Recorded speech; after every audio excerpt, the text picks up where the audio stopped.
Look in the mirror right now. Do you recognize who's looking back at you? Not physically. I'm talking about the person behind the eyes. The one who existed before you learned that being accepted was more important than being real. If you hesitated to answer, you're experiencing something that's silently devastating an entire generation. It's not depression, it's not anxiety, it's something far more terrifying. You are literally erasing yourself. Every time you smile when you don't feel like it.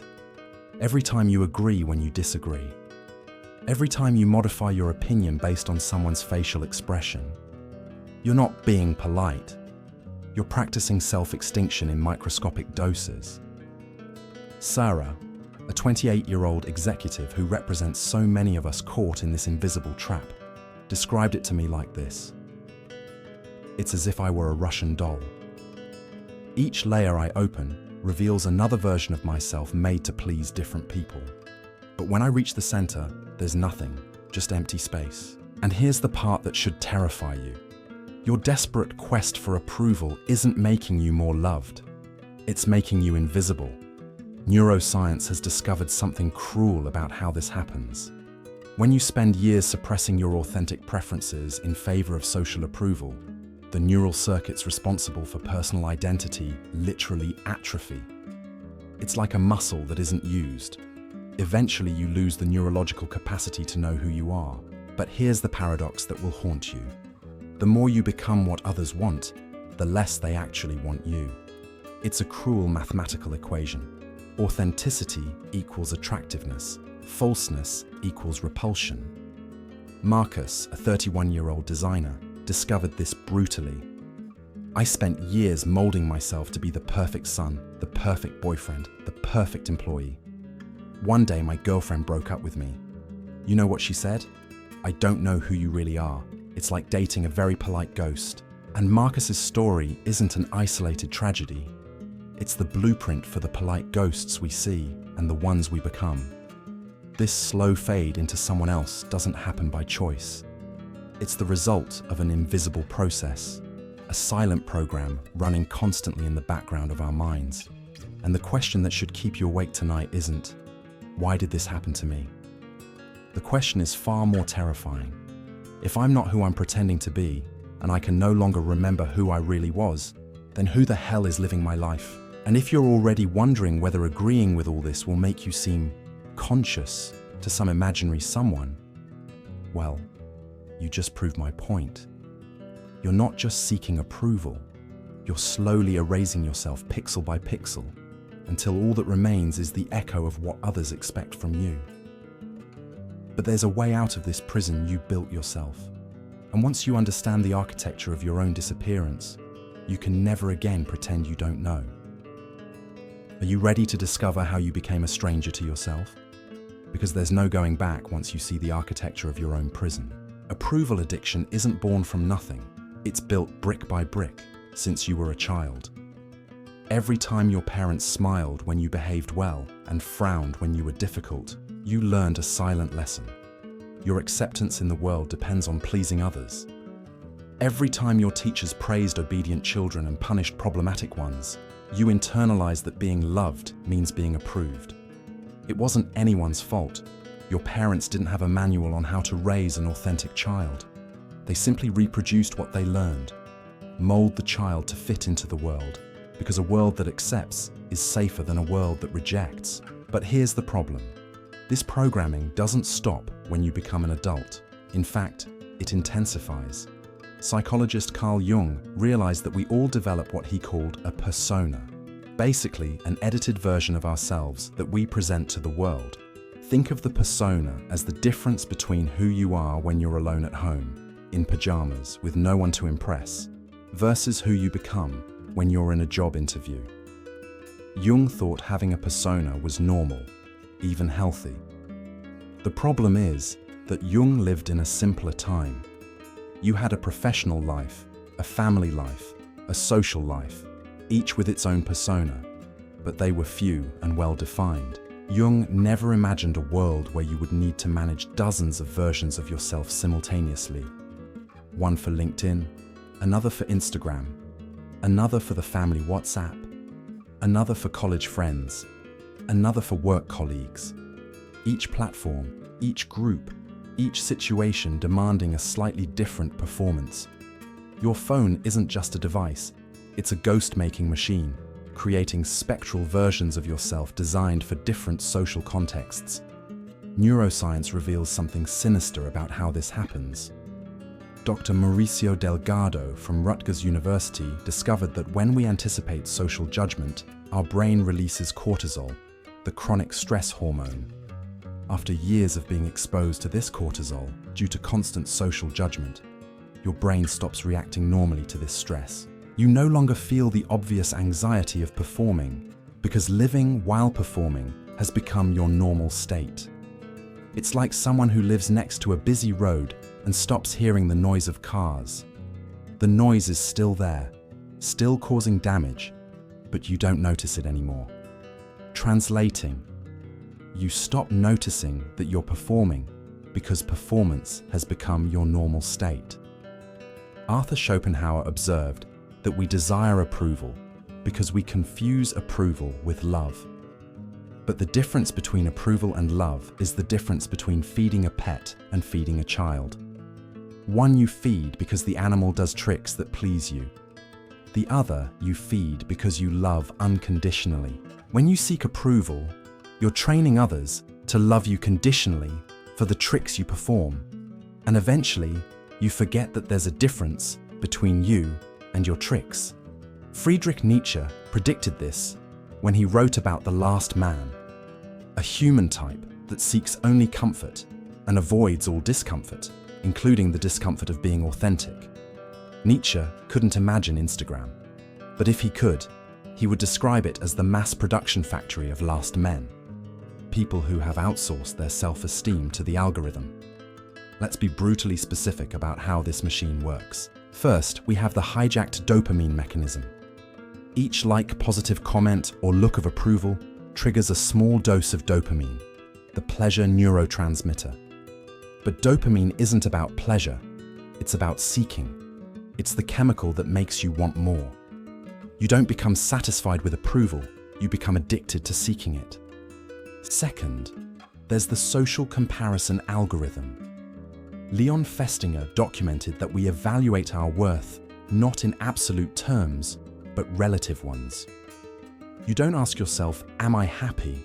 You ask yourself, am I happier than my colleagues on Instagram? And in a world where everyone posts only achievements, you're constantly losing a competition that should never exist. Third, there's the invisible observer syndrome. You develop a permanent imaginary audience in your head, a composite version of all the people who have ever judged you. Dr. Charles Horton Cooley called this the looking glass self. You see yourself through the eyes of others, but when this imaginary audience becomes permanent, you never have privacy, not even within your own mind. Jean-Paul Sartre spoke about the gaze of the other as a force that objectifies us. But Sartre lived before we carried the gaze of thousands of others in our pocket, 24 hours a day. Now the gaze of the other is no longer external, it's internalized, always active, always judging. Viktor Frankl discovered that even in concentration camps, people who maintained their own sense of purpose survived better. But imagine if those prisoners had been forced not only to forced labor, but to post about it on Instagram and wait for likes. The torture would be complete, physical, psychological, and existential. The final result is permanent actor syndrome. You become an actor playing a character based on what you think the audience wants to see, but you've forgotten what the original script was. You're improvising a life based on the audience's reaction, but you no longer know what story you should be telling. And the audience? They're also acting, waiting for approval from their own audience. It's theatre within theatre, performance within performance, until no one remembers what was real. The ghost-making machine doesn't stop working when you turn off your phone. No, it keeps running in your head, processing every interaction through the algorithm. Did they like me? Did I say the right thing? How will I appear in their memory? And so you become a stranger, inhabiting your own life, watching from the outside, while the ghost you created lives in your place. This condition has become so common that doctors and psychiatrists notice something strange in the modern age. Her patients were reporting a form of suffering she had never seen in the manuals. They weren't depressed or anxious in the classic sense. They were existentially exhausted. It's as if they were tired of being themselves, she noted. But when I asked who they really were, they couldn't answer. It was as if they were tired of playing a character they didn't remember creating. Doctors began documenting what they termed Existential Fatigue Syndrome, a condition where the person maintains normal functioning but completely loses their sense of agency over their own life. They're not depressed, they're de-energized by constant falseness. The symptoms are frighteningly specific. First, there's preference paralysis, the inability to know what you really want when no one is looking. Lima, a 26-year-old nurse, illustrates this. My boyfriend asked me where I wanted to have dinner. I realized I couldn't remember the last time I chose a restaurant based on what I wanted to eat, but rather on what I thought he would find interesting. Second, there's authenticity anxiety, the physical fear of expressing a genuine opinion. Andrew, a 34-year-old teacher, describes, in work meetings, I felt my heart race when I thought about disagreeing with the boss. Not because I was afraid of being fired, but because I couldn't distinguish between my real opinion and what I thought I should think. Third, there's identity amnesia, the inability to remember how you were before you started modifying yourself for others. Julia, a 29-year-old designer, illustrates, I found photos of myself from college and didn't recognize the person, not physically, but emotionally. She seemed so present, as if she completely inhabited her own body. But here's the most disturbing part. This epidemic is contagious. Dr. Nick Epley from the University of Chicago discovered that when one person in a social group develops high need for approval, they unconsciously train others to also seek approval. It's like a behavioral virus that spreads through emotional contagion. It works like this. When you interact with someone addicted to approval, you subconsciously feel you need to be more careful, more diplomatic, less authentic, so as not to hurt that person. But then you also start monitoring yourself more, censoring yourself more, and gradually you also contract the disease. This creates the collective approval paradox. In groups where everyone seeks approval, no one expresses genuine preferences. The result is collective decisions based on what no one really wants. Observe this in any group of friends deciding where to go for dinner. No one says what they really want. Everyone says, whatever you guys want. The result, they go to a place no one really wanted to go, and everyone pretends they're having fun. Multiply this by all life decisions: career, relationships, where to live, how to spend free time, and you have an entire society living lives that no one really chose. There's also the death of creativity by consensus. Research shows that teams with high internal need for approval produce 67% less innovative ideas. Why? Because innovation requires risk, and risk requires the willingness to be misunderstood, criticized, rejected. Tesla wouldn't have existed if Elon Musk were addicted to approval. Picasso wouldn't have revolutionized art if he needed everyone to like his paintings. Bob Dylan wouldn't have changed music if he wanted to please critics. But here's the cruelest irony. The more you seek approval, the less genuine approval you receive. Dr. Amy Cuddy from Harvard documented that people subconsciously detect neediness, excessive need, and instinctively pull away from it. It's an evolutionary mechanism. Our primitive brain associates excessive need with weakness, instability, potential emotional parasitism. Additionally, there's the uncanny valley effect. Just as robots that are almost, but not exactly human, cause us instinctive discomfort, people who are almost, but not exactly authentic, trigger subconscious alarms in others. There's something in the energy field of a person performing that makes us want to keep our distance, even though we can't explain why. This creates the rejection spiral. The more you're rejected for desperately seeking approval, the The more you believe, you need to seek even more approval. It's like drowning and trying to breathe water. The more you try, the worse it gets. Lisa, a 32-year-old consultant, described, "I realized I was losing friends, but I didn't understand why. I was always pleasant, always agreed, always tried to please. It took me years to realize that exactly because of this, no one wanted to be with me. I wasn't a person, I was customer service." The final result? A generation of socially exhausted people, surrounded by people but profoundly alone, digitally connected but emotionally isolated, superficially approved but never deeply loved. And the scariest part, most don't even realize they're sick. They normalize existential fatigue as adult life. They accept identity amnesia as maturity. They confuse the death of authenticity with professionalism. The invisible epidemic is creating a generation of socially functional ghosts, people who are technically alive but existentially dead. And you? Are you still alive in there? Sarah discovered who she really was in an airport bathroom. She was returning from another business trip where she had spent 3 days being the professional version of herself, competent, diplomatic, always saying yes so as not to seem difficult. Sitting in that tiny stall, looking at her own reflection in the metal door, she asked a question that changed everything. If I died now, would anyone miss me or just the function I serve in their lives? The answer terrified her. She didn't know. In that moment, Sarah made a radical decision. She was going to conduct a kind of resurrection experiment, a protocol to discover who she was when no one was watching. Like any detox, starting was brutal. Sarah committed to consciously denying small doses of the addiction. For 2 weeks, she followed specific rules.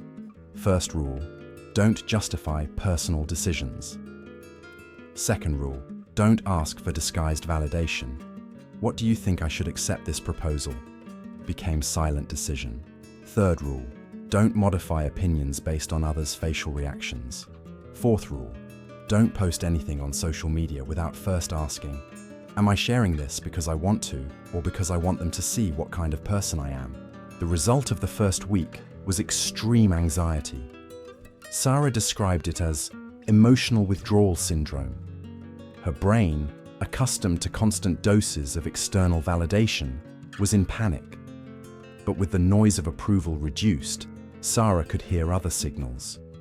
She began what she called authentic self-excavation, looking for clues of who she was before social programming.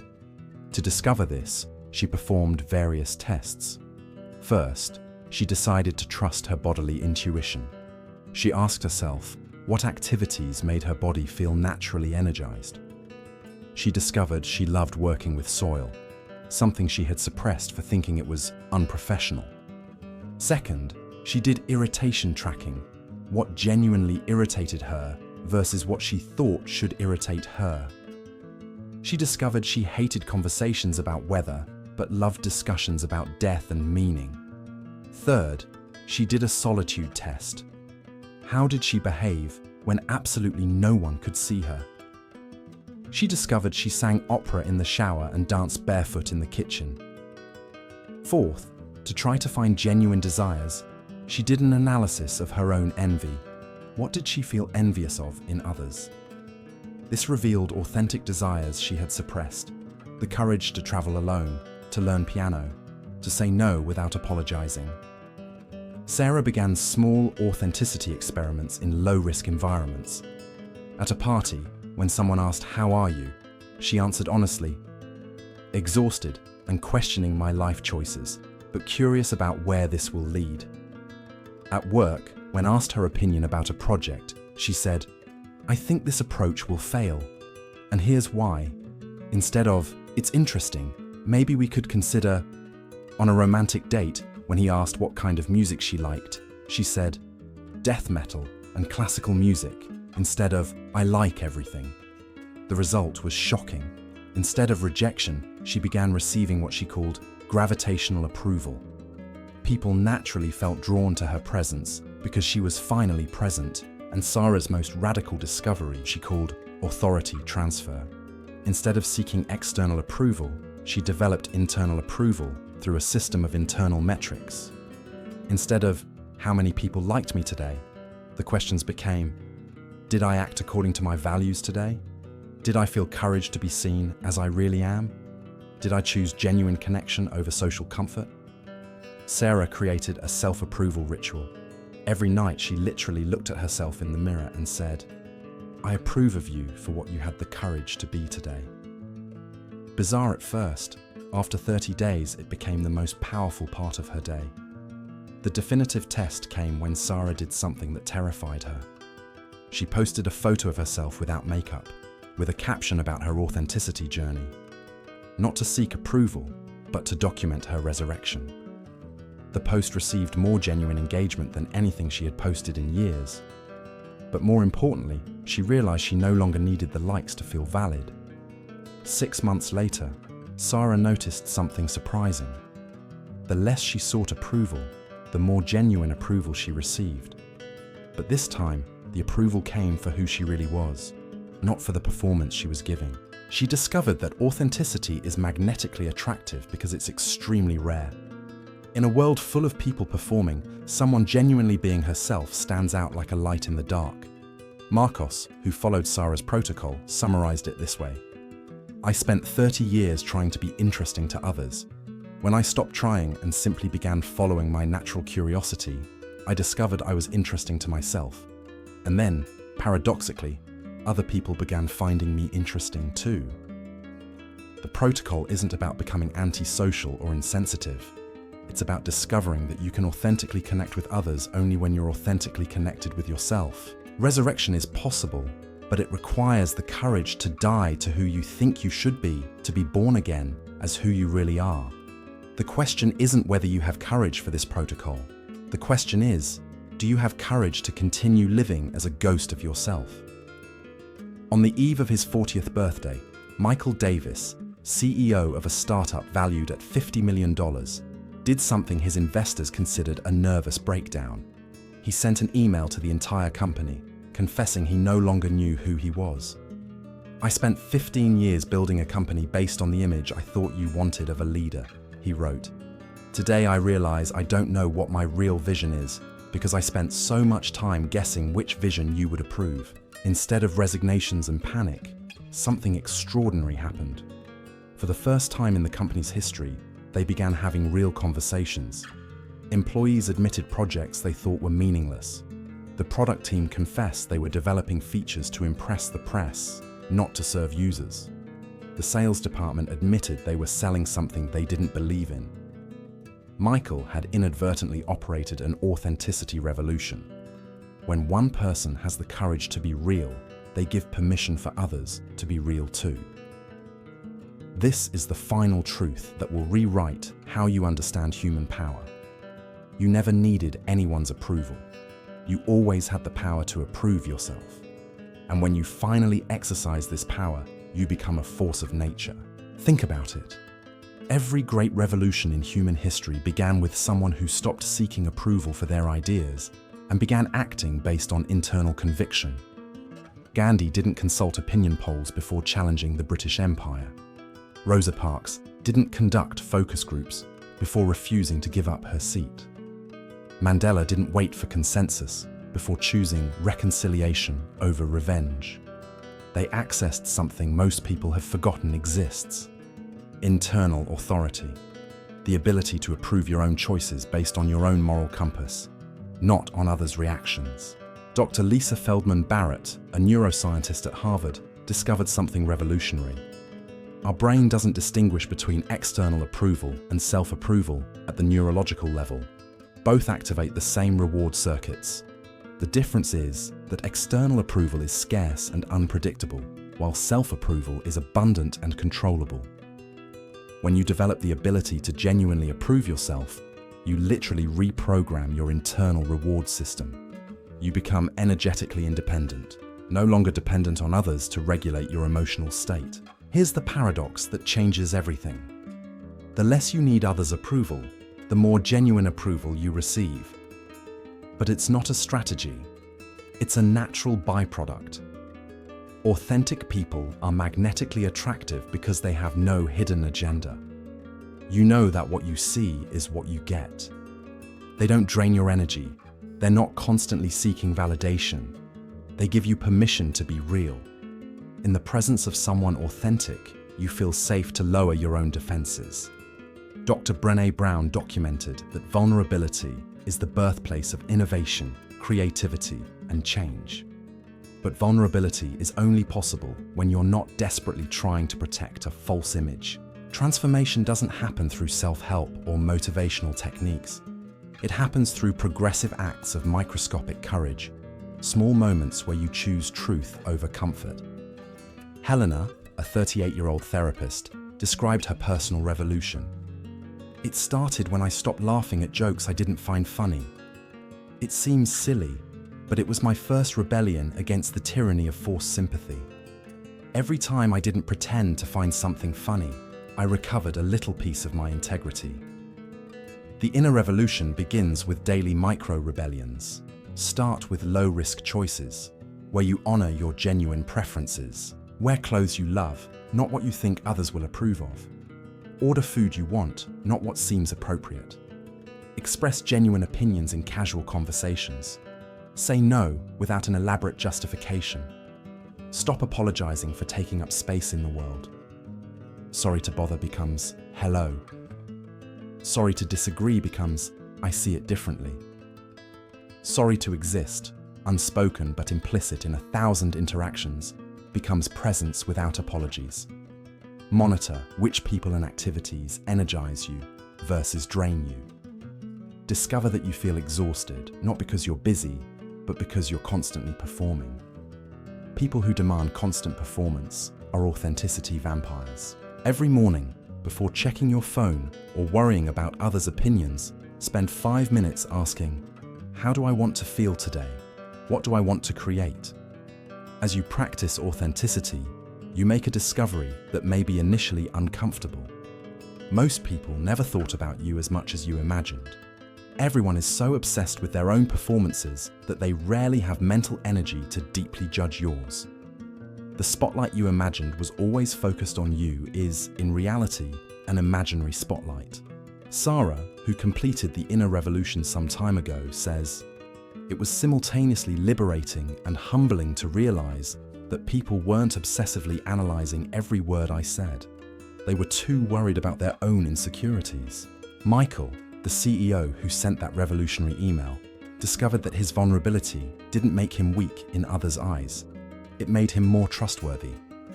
Employees began bringing real problems, instead of just telling me what they thought I wanted to hear. Our meetings became real problem-solving sessions instead of corporate theater. Here's the insight that changes everything.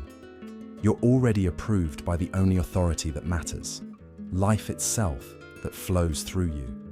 The universe didn't make you by accident. You are a unique expression of 13.8 billion years of cosmic evolution.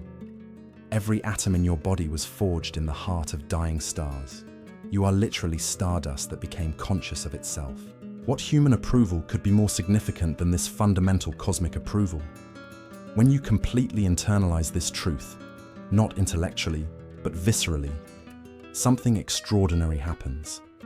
You stop looking for home and realize you were always home. You stop looking for approval and realize you're already approved by life itself. The inner revolution isn't about becoming a different person. It's about stopping pretending to be a different person. It's about stopping carrying the impossible burden of being perfect for an imaginary audience and beginning to carry the joyful responsibility of being authentically you. Dr. Carl Jung said, "What you resist persists, what you accept transforms." The inner revolution happens when you stop resisting who you really are and completely accept your imperfect, contradictory, and gloriously real humanity. Helena, 2 years after her revolution, described it this way: "I didn't become a new person. I came home to myself and discovered that home is the most comfortable place I've ever inhabited." When you complete the inner revolution, you don't become antisocial or insensitive. You become selectively social. You choose genuine connections over convenient connections. You don't stop caring about others. You stop caring about the imaginary version of what others think of you. And in the end, you discover the most liberating truth of all. When you stop trying to impress everyone, you finally impress the right people, including the most important person of all, yourself. The inner revolution is yours by right.